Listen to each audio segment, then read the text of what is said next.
नमस्कार, जय हिंद, वंदे मातरम। मैं आपके साथ अंकिता और आप देख रहे हैं Chanakya news India live TV. आइए देखते हैं आज की कुछ प्रमुख खबरें। महाराजगंज जनपद के प्रभारी मंत्री दयाशंकर मिश्र दयालु ने आज भाजपा कार्यालय पर बजट को लेकर प्रेस कॉन्फ्रेंस करते हुए कहा कि 2024-25 का ये केंद्रीय बजट 140 करोड़ देशवासियों की जन आकांक्षाओं का बजट है। ये बजट 2047 तक भारत को विकसित राष्ट्र बनाने की प्रधानमंत्री की संकल्पना का बजट है। उन्होंने कहा कि भारत विश्व की तीसरी सबसे बड़ी अर्थव्यवस्था बने, इसको ध्यान में रखकर पेश किया गया है।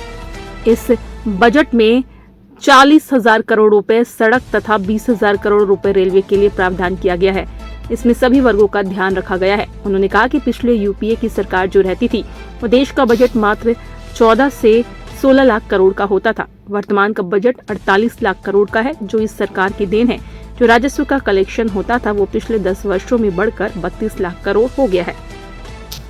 कोई ऐसा मजदूर, किसान, नौजवान, मातृशक्ति, व्यापारी, सर्वस्पर्शी बजट जिसको कहते हैं कि सबका समान अधिकार मिला है इस बजट में। और बहुत सारे ऐसे अनछुए विषय हैं जिनको कि सरकार ने छुआ। मनरेगा का बजट को लगातार ये सरकार बढ़ाती चली जा रही है।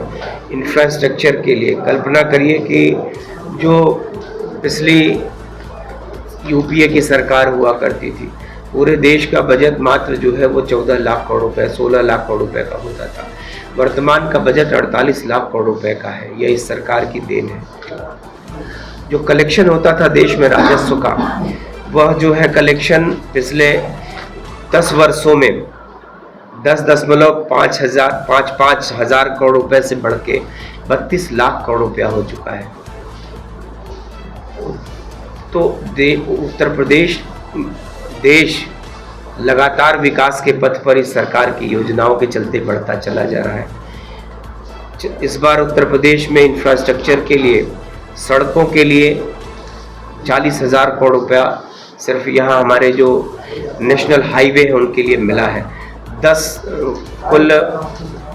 10 नए इस बार NH जिनको आप कहते हैं नेशनल हाईवे उत्तर प्रदेश को मिलेंगे। 2000 ग्रामीण जो प्रधानमंत्री ग्रामीण सड़क होती है, 2000 नई सड़कों के निर्माण का लक्ष्य इस बार रखा गया है।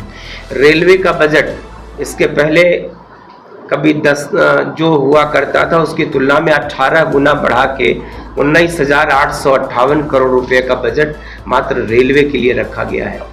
रेल आप देख रहे हैं उत्तर प्रदेश में से लेकर देश में रेलवे पे जो काम हो रहा है, चाहे वो बुलेट ट्रेन हो, चाहे सामान्य गांव की हमारी ट्रेनें हो, कि कोई ऐसा इलाका नहीं। विद्युतीकरण के मामले में, दोहरीकरण के मामले में लगातार रेलवे का उत्तर प्रदेश में, मैंने कहा कि 19,000 करोड़ रुपए से ज़्यादा इस बार के बजट में रेलवे को मिला है।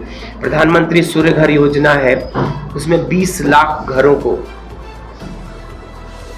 नए आप जो सोलर से लैस करना है घरों को, तो आप अपनी बिजली 300 यूनिट तक की बिजली आपकी खर्च होने के बाद जो बिजली आपकी बचती है वो सरकार आपसे परचेस कर लेगी। तो किसानों को बिजली के मामले में आत्मनिर्भर बनाना, 20 लाख घरों का लक्ष्य उत्तर प्रदेश के लिए है। आवास के लिए पूरे देश में आप जानते हो गरीबों के आवास बनाए जाने की योजना है, जिसमें 3 करोड़ नए घर, पिछली सरकार ने 4 करोड़ घर अब तक बना के गरीबों को दिया था। इस बार के बजट में 3 करोड़ नए घर बनाने का प्राविधान है, जिसमें उत्तर प्रदेश में 20 लाख शहरी आवास और 25 लाख ग्रामीण आवास बनाने का, तो कुल मिला के 45 लाख गरीबों को इस बार उत्तर प्रदेश में आवास देने का लक्ष्य सरकार ने रखा है। तो कुल मिला के उत्तर प्रदेश उनकी प्राथमिकता में है।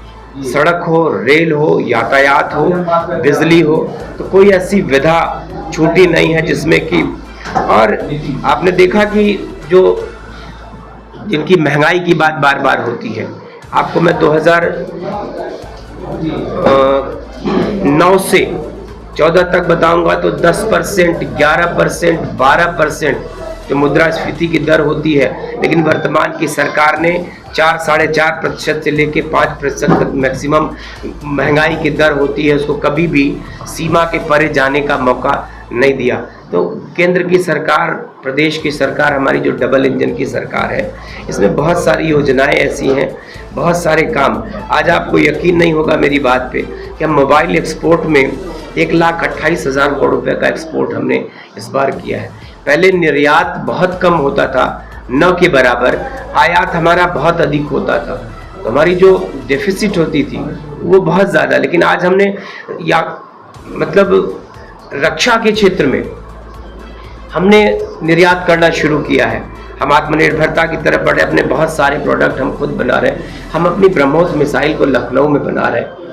हमने उत्तर प्रदेश को 2 डिफेंस कॉरिडोर दिया।